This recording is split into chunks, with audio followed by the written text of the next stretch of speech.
اور ہماری یہ خواہش ہے کہ ہمارے بزرگ فرمایا کرتے تھے کوشش کرو نہ کوئی تھک جائے اور خدا نہ کرے نہ کوئی اک جائے۔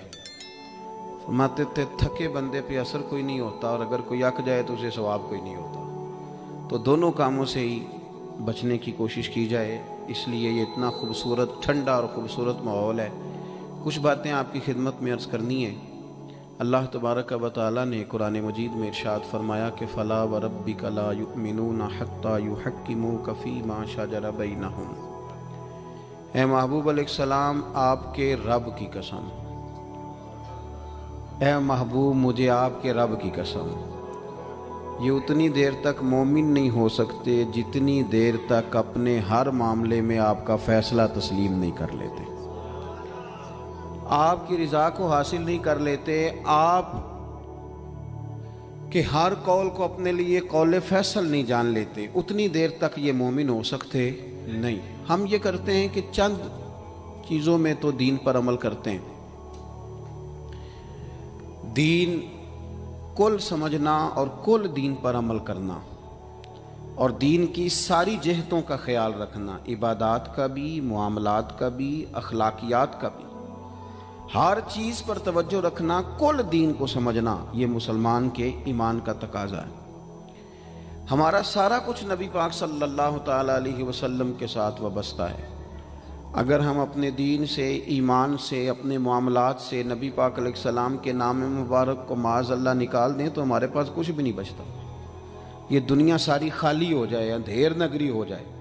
سرور کائنات صلی اللہ تعالیٰ علیہ وسلم کے نام نامی اسم گرامی کی برکت سے ہی ستاروں میں روشنی ہے، پھولوں میں خوشبو ہے، اور کائنات کے سارے رنگ حضور ہی کا صدقہ ہیں۔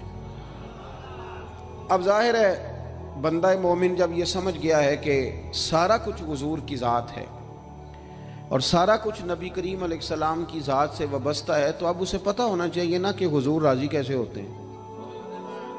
اسے خبر ہونی چاہیے کہ نبی پاک علیہ السلام کی رضا کس بات میں۔ سب سے پہلے یہ سمجھ لیں کہ حضور نے فرمایا نماز میری آنکھوں کی ٹھنڈک ہے، یعنی ہم چونکہ کچھ باتیں بہت زیادہ سنتے ہیں تو اس کا ذائقہ نہیں محسوس کرتے۔ کبھی حدیث کے لفظوں پر غور کریں، فرمایا نماز میری آنکھوں کی ٹھنڈک ہے، یعنی کہتے ہیں نا آنکھیں ٹھنڈی ہو گئیں، تو حضور فرماتے ہیں جب تو سجدہ کرتا ہے نا میرے امتی، جب تو نماز پڑھتا ہے، رکوع قیام سجود کرتا ہے، تو تیرے نبی کی آنکھیں ٹھنڈی ہوتی ہیں۔ یہ کتنا بڑا رضا والا کام ہے نبی پاک صلی اللہ علیہ وسلم کی نماز پڑھنا۔ اور حضور کا اپنا نماز کے ساتھ رشتہ یہ تھا کہ سورج گرہن ہوا تو حضور نے نماز کی نیت باندھ لی، چاند گرہن ہوا تو نماز پڑھنے لگے، تیز بارشیں طوفان کی صورت میں آئیں تو نماز پڑھی، بارش نہیں ہوتی تو نماز پڑھی، حتیٰ کہ جنگوں کے موقع پر بھی میرے نبی پاک نماز کی کثرت فرماتے تھے، ہر موقع پر نماز کی طرف توجہ۔ نماز حضور کی چاہت ہے، آنکھوں کی ٹھنڈک ہے۔ وہ کس طرح کو امتی ہے جو یہ نہ چاہے گا کہ میرے نبی کی آنکھیں ٹھنڈی ہوں؟ آپ نماز پڑھیں، نماز میں آپ توجہ کریں۔ دوسرا، رسول پاک صلی اللہ تعالیٰ علیہ وسلم راضی ہوتے ہیں جب کوئی دین پہ چلتا ہے، جب کوئی دین پہ عمل کرتا ہے۔ میں نے چونکہ کچھ باتیں عرض کرنی ہیں، یہ میرا عنوان ہے، تو میں کچھ چیزیں ایسی ہیں جن کا پتہ ہے بس اشارہ کر کے گزرنا ہے۔ حضرت امیر حمزہ رضی اللہ تعالیٰ عنہ کو جب پتہ چلا کہ ابو جہل نے معاذ اللہ حضور کے سر اقدس پر ڈنڈا مارا ہے، تکلیف دی ہے، تو جناب امیر حمزہ نے بھی جا کے ابو جہل کے سر پہ ڈنڈا مارا، سر پھوڑ دیا، آ کے حضور کی بارگاہ میں عرض کرنے لگے کہ اے محبوب علیہ السلام میرے پیارے بھتیجے راضی ہو جائیں، میں نے بدلہ لے لیا ہے، ابو جہل کا سر میں نے زیادہ پھوڑ دیا ہے۔ تو حضور نے فرمایا چچا میں ابو جہل کا سر پھوڑنے سے تو خوش نہیں نہ ہوتا، تو اے محبوب آپ کیسے خوش ہوتے ہیں؟ فرمایا آپ میرے دین کا کلمہ پڑھ جائیں، مسلمان ہو جائیں، میں خوش ہو جاؤں گا۔ تو ہم چیزوں کو سمجھتے نہیں۔ دین پر جب کوئی بندہ آتا ہے، دین پہ عمل کرتا ہے، ہماری تو تڑپ ہونی چاہیے نا، لیکن نا حضور کی خواہش ہے لوگ مومن ہو جائیں۔ وحشی حضرت امیر حمزہ کا قاتل آ کے عرض کرتا ہے حضور اگر میں کلمہ پڑھ لوں تو معافی ہے؟ فرمایا آ صحیح، دین قبول کر، تیرے لیے بھی معافی ہے۔ میرے بھائی جو دین پہ آئے، دین پر عمل کرے، اس سے حضور خوش ہوتے ہیں۔ جھنڈیاں لگانا بڑا کام ہے، یہ کمکمے سجانا بڑا کام ہے، نعرے لگانا بڑا کام ہے، اس میں بڑی سعادت ہے، لیکن سمجھ لینا کہ یہ تو ہم پھول بوٹے لگا رہے ہیں دین کے کام میں، جو بنیاد ہے وہ تو دین قبول کرنا ہے، جو اساس ہے وہ تو دین پہ عمل کرنا ہے۔ اب آپ تیسری بات سنیں، حضور کس بات سے راضی ہوتے ہیں؟ توجہ ہے آپ کی میری بات پر؟ ہمارے ہاں نا جب کسی کا والد فوت ہو جاتا ہے نا، جو بچہ یتیم ہو جاتا ہے، تھوڑے دنوں تک لوگوں کی ہمدردیاں اس کے ساتھ رہتی ہیں، پتر میں تیرے ساتھ ہوں، فکر نہ کرنا، روز آتے ہیں، چوتھے دن آتے ہیں، میں جناب خادم ہوا، فکر نہ کرنا پتر میں حاضر ہوں۔ پھر جب 15-20 دن گزرتے ہیں تو پھر کہتے ہیں نہیں بڑا کچھ چھوڑ کے گیا ان کا ابا۔ ایسے تھوڑی بات ہے، اس نے کمائی کی سنبھالے ہوئے پیسے ان لوگوں نے۔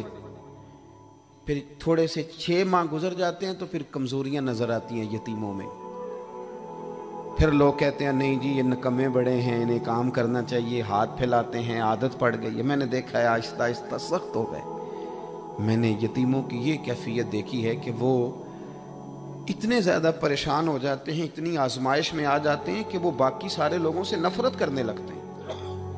کہاں گئے وہ کل جو کل والے دن آ کے کہہ رہے تھے مجھے بتاؤ میں روٹی پکاتا ہوں؟ 10ویں میں مجھے یاد کرنا بھول گیا انہیں سارا کچھ۔ وہ جس نگاہ سے اپنے بچے کو دیکھتے ہیں اس نگاہ سے دیکھتے ہی نہیں۔ سخت گیر ہو جاتے ہیں وہ لوگ جب ان کے سروں سے سایہ اٹھتا ہے اور ان کے اپنے ان کے قریب نہیں جاتے۔ آؤ نا، یہ نبی پاک کو راضی کرنے والا کام ہے۔ میرے رسول پاک نے فرمایا میں اور یتیم کی پرورش کرنے والا۔ اگر کبھی آپ ان جملوں پہ غور کر لیں تو مزہ آ جائے۔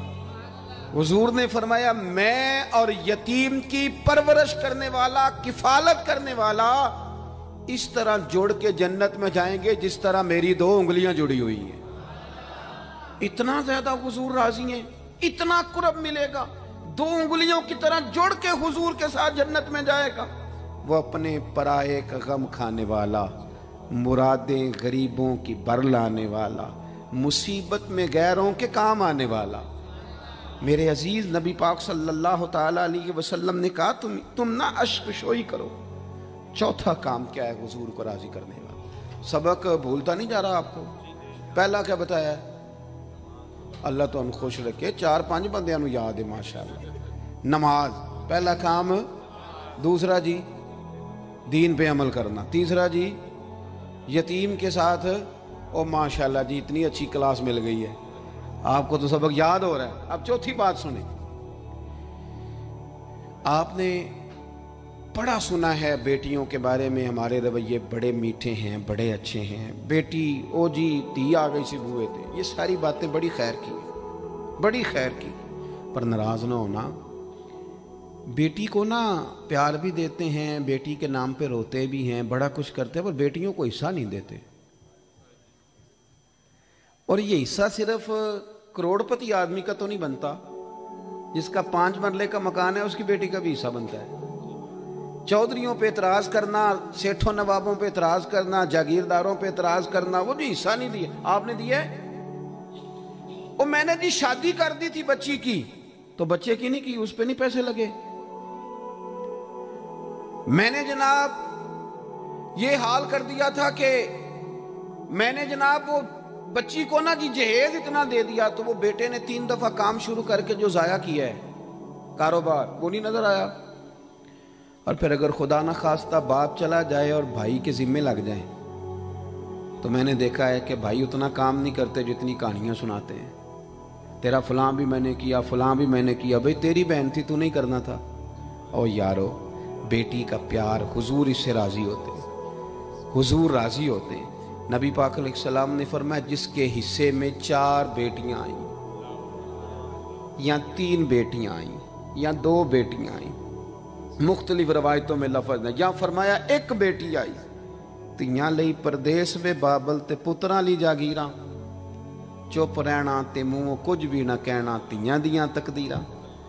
بیٹی کا وہ مقام جو حضور صلی اللہ علیہ وسلم جس سے راضی ہوتے ہیں، اس مقام پر توجہ کریں۔ آج بھی بیٹی ڈری ڈری سی سہمی سی گھر آتی ہے، سہمی۔ اور میں نے وہ والی بیٹیاں بھی دیکھی ہیں کہ شوہر کہہ رہا ہے کہ جا حصہ لے کے آ، تو وہ کہتی ہے میں حصہ مانگنے گئی تو میرا وہ دروازہ بھی بند ہو جائے گا. بھائی کہندا حصہ لے لے تے پرت پھر مرے دا منہ نہ دیکھی.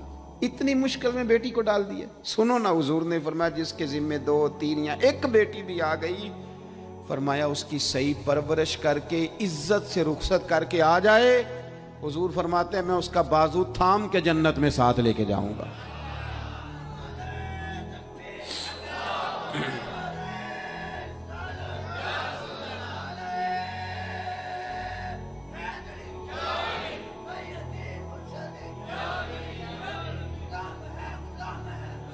میرے عزیز، آپ یہ وہ کام ہے جو ہمیں حضور کے قریب لے جائیں گے. یہ وہ کام ہے جو ہمیں نبی پاک کے پاس لے جائیں گے، حضور کی بارگاہ تک لے جائیں گے. پھر جو حضور سے پیار کرے،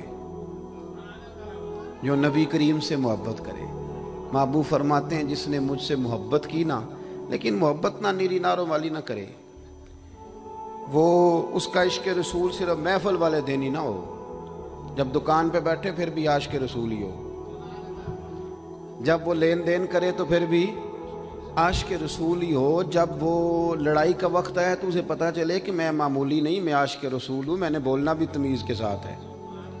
میں چونکہ مجھے لوگ کہتے ہیں حضور سے محبت کرنے والا، تو اس کے رویوں سے بھی پتہ چلے کہ حضور کا پیارا ہے. لوگ نا، میں اپنے سنگیوں سے، پیر بھائیوں سے اکثر کہتا ہوں کہ گھر جا کے کوئی بندہ اپنے پیر صاحب کی بڑی تعریف کرے نا، تو پھر اپنی بیوی کو گالی دے تو بیوی کہتی ہے دسیا تینوں پیر صاحب نے. تو جب آپ کے گھر والے یہ شکوہ کر رہے ہیں تو باہر والے نہیں کریں گے. آپ کا عملی انداز بھی تو ہو نا حضور سے محبت کا، عملی انداز، یعنی آپ کے لہجوں سے محبت ٹپکے، آپ کے انداز سے پیار ٹپکے. حضور نے فرمایا جو بندہ مجھ سے پیار کرے گا نا فَكَانَ مَعِيَ فِي الْجَنَّةِ، وہ جنت میں بھی میرے ساتھ ہی ہوگا. محبت مصطفیٰ ایمان کی جان ہے. آگے بڑھیے. چھٹی بات، جو حضور کو راضی کرنا چاہے وہ درود پاک زیادہ پڑھے. یہ جو درود شریف ہے نا، جو لوگ کہتے ہیں نا میری طبیعت کڑوی کڑوی سی رہتی ہے، پتہ نہیں تلخ رہتا ہوں، دل نہیں لگتا، وہ دوائی بھی تو کھاتی ہیں نا پابندی کے ساتھ، بلڈ پریشر بھی تو چیک کرتے ہیں نا پابندی کے ساتھ، مشورہ دیتے ہیں نا ڈاکٹر کہ بلڈ پریشر چیک کرنا، چوتھے دن شوگر چیک کرنا، یہ ساری مصیبتیں بھی تو کرتے ہیں نا. تو جو کہتے ہیں نا پریشان رہتا ہوں، وہ کچھ دن نا پابندی سے درود شریف بھی پڑھ کے دیکھے. ادھر دیکھو میں کیا کہنے لگا ہوں. درود پاک پڑھنے والے بندے کے نا چاروں جانب رحمت ہی رحمت آ جاتی ہے. نہیں، مجھے پتہ ہے نا کہ آپ کی توجہ کس بات پہ ہے، آپ زیادہ توجہ کریں گے تو بات کر لو تو زیادہ آئے گا. چاروں جانور. اچھا چلے میں چونکہ پیر صاحب ہوں، مولوی صاحب ہوں، کافی لوگ، میرا خیال ہے، میرا گمان ہے کہ کافی لوگ مجھے جانتے ہیں. گمان ہو جاتا ہے نا جب گاڑی کے پیچھے لوگ بھاگتے ہیں تو بندے کو بڑی غلط فہمیاں ہوتی ہیں. حالانکہ ڈرنا ہی زیادہ بہتر ہے، ڈرنا ہی زیادہ بہتر ہے. اللہ تبارک و تعالیٰ اپنی خفیہ تدبیر میں جب فیصلہ کرے تو رحمت والا فیصلہ کرے، اور اللہ ہماری پردہ پوشی کرے. یہ بندے کو غلط فہمیاں ہو جاتی ہیں نا. آپ کبھی پروٹوکول والے بندے دیکھیں نا، پروٹوکول والے 2 گاڑیاں آگے 2 گاڑیاں پیچھے، اور ادھر بھی بندے بھاگ رہے ہیں ادھر بھی بندے بھاگ رہے ہیں. چلیں جو بھاگ رہے ہیں ان کا تو مجھے نہیں پتا، پر جو اندر بیٹھا اسے مزہ بڑا آتا ہے، وہ میری گڈی مگر پہ بج دیں. یہ مطلب، حالانکہ یہ مقام لطف لینے کا نہیں، یہ ڈرنے کا مقام ہے، یہ خوف کا مقام ہے. آپ پروٹوکول دیکھیں کبھی، پروٹوکول. آپ کے سیاستدانوں کو اتنا زیادہ پیار نہیں پاکستان سے، الا ماشاءاللہ. وہ تو یہاں آئیں نہ موج کریں باہر ہی، وہ تو اس لیے آتے ہیں کہ وہاں ان کی گاڑی کے پیچھے کوئی نہیں بھاگتا، یہ مزہ لینے آتے ہیں. نعرہ کوئی نہیں لگاتا تگڑا کر کے، وہاں خود اکیلے سڑکیں پار کرنی پڑتی، وہاں خود دوڑ دھوپ کرنی پڑتی ہے. یہ مزہ جو ہے نا، یہ کھینچ کے یہاں لاتا ہے. او بھائی چاروں جانب کارکن ہو، مرید شاگرد ہوں تو بڑا مزہ آتا ہے، اور اگر چاروں جانب خدا کی رحمت ہو تو، چاروں جانب رحمت ہو تو کیسے ہو. حضور نے وعدہ فرمایا تو 1 بار درود پڑھ، اللہ 10 رحمتیں نازل کرے گا.